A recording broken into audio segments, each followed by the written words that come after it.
Leap of faith शीर्षक से प्रकाशित किताब में लिखा गया है कि संहिता पिछले 60 वर्षों में विकसित होकर अपना वर्तमान स्वरूप ग्रहण कर चुकी है। इसकी उत्पत्ति केरल में 1960 के विधानसभा चुनाव के दौरान हुई थी, जब प्रशासन ने राजनीतिक दलों के लिए आचार संहिता विकसित करने का प्रयास किया था।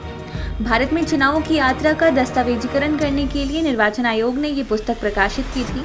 किताब में लिखा गया आदर्श आचार संहिता पहली बार भारत के निर्वाचन आयोग द्वारा न्यूनतम आचार संहिता के शीर्षक के तहत 26 सितंबर 1968 को मध्यावधि चुनाव 1968-69 के दौरान जारी की गई थी। इस संहिता को 1979, 1982, 1991 और 2013 में संशोधित किया गया। चुनाव के दौरान राजनीतिक दलों की भूमिका और जिम्मेदारियां। चुनाव प्रचार और अभियान के दौरान न्यूनतम आचार संहिता के पालन के लिए राजनीतिक दलों से एक अपील। मानक राजनीतिक व्यवहार का निर्धारण करने वाला एक दस्तावेज है और 1968 और 1969 के मध्यावधि चुनाव के दौरान आयोग ने तैयार किया था। निर्वाचन आयोग ने 1979 में राजनीतिक दलों के एक सम्मेलन में सत्ता में दलों के आचरण की निगरानी करने वाला एक अनुभाग जोड़कर संहिता को समेकित किया।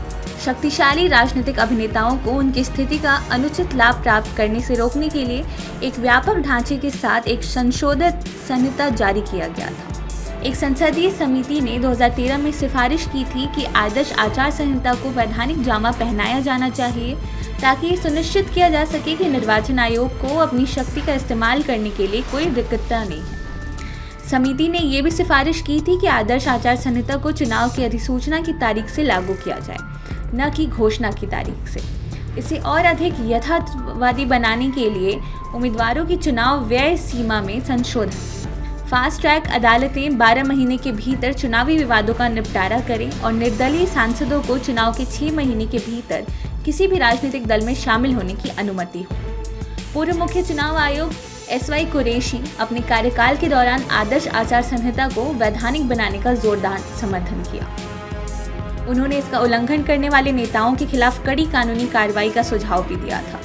निर्वाचन आयोग के अनुसार आदर्श आचार संहिता का कहना है कि केंद्र और राज्यों में सत्ता में रहने वाली पार्टी को ये सुनिश्चित करना चाहिए कि वो प्रचार के लिए अपनी आधिकारिक स्थिति का उपयोग न करें। आदर्श आचार संहिता के मुताबिक मंत्री और अन्य सरकारी अधिकारी किसी भी रूप में वित्तीय अनुदान की घोषणा नहीं कर सकते।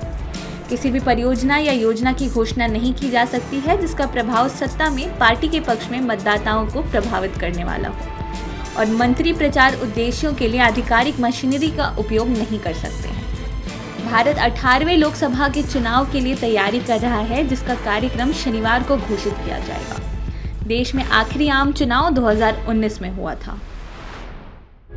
प्रभातखबर.com, विश्वास वही, रफ्तार नहीं।